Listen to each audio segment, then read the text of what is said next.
Alicia's so awesome.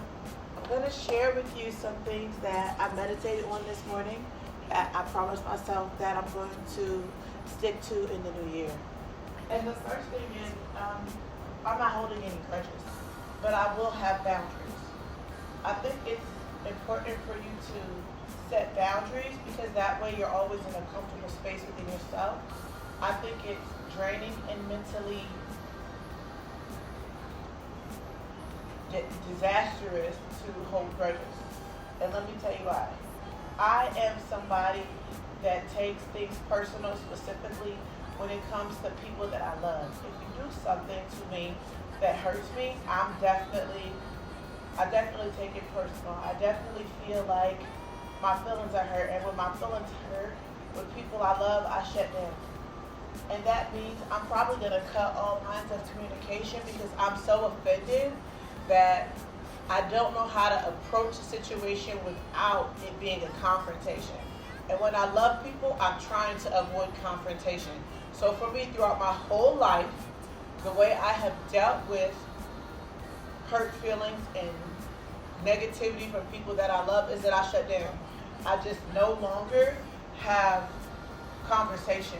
I'm going to cut everything off because I don't want to argue. I don't want it to be a negative space, and I'm hurting, right?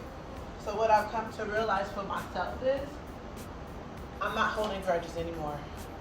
Even though I feel like there have been times, any time that I'm upset with people that I love, that it's warranted, it is emotionally draining. So I'm not holding grudges in 2025. What I am doing though is having boundaries.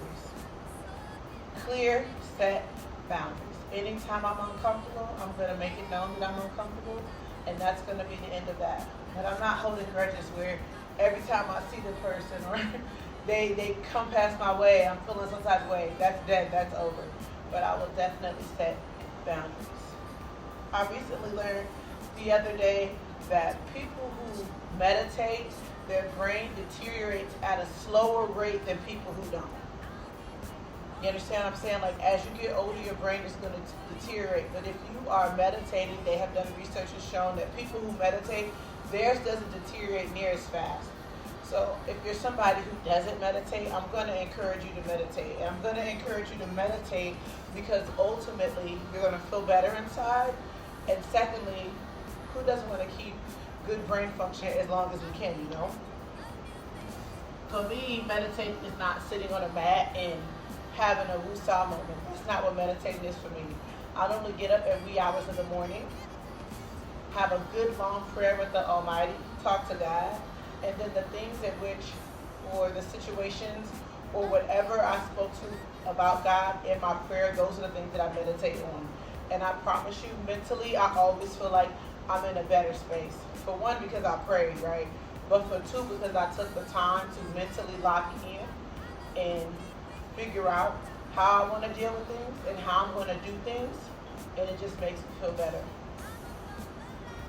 If you're somebody, and I did a post on this a while ago, if you're somebody who deals with anxiety, meditation is a good way for you to handle it and to deal with it.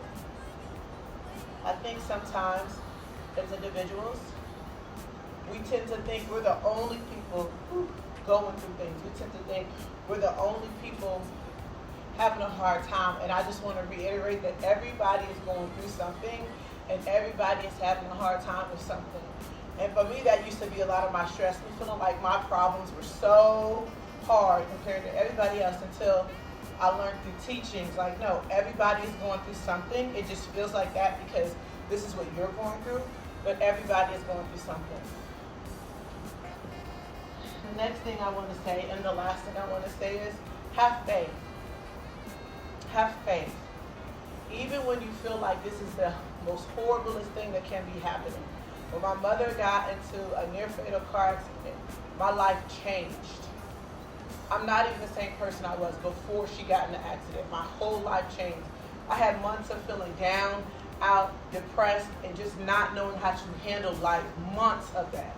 You know what I mean? Where I'm just getting up and going through the motions because that is what I'm taught through my love for faith, through my love for God, through my love for the Almighty. I was just taught to just get up and get through the day as best you can. I'd go to sleep frustrated, I'd wake up depressed. I go to sleep frustrated, I wake up depressed. And I'm going to tell you that what carried me through was my faith in the Almighty in prayer. So if you're somebody who doesn't necessarily believe in God, that's fine. Whatever your beliefs are, strengthen your beliefs in your time of grief. You know what I mean? In your time of grief, strengthen your beliefs, because that's what's going to get you through every time. I feel like those are some key things that can help you guys in the new year. These are things that I committed to myself this morning after my meditation. These are things that I'm going to be sticking to, because I tend to take things so personal, and I'm just realizing that life is way too short to be mad or to be angry at somebody. What I am going to do, though, is set boundaries and allow God to handle situations for me. I'm no longer feeling like I'm in control of anything. For a long time, I felt like I'm in control. I run this shit.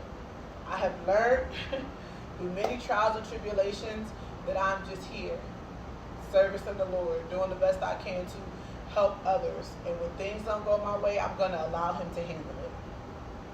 Those are my tips and tricks for 2025. You guys, please leave a comment below. Let me know what you think. I am Alicia So Awesome. Yeah, I'm a board certified acute care nurse practitioner. I'm really good at what I do. But what I'm even better at is life. I'm going to help you navigate through life successfully.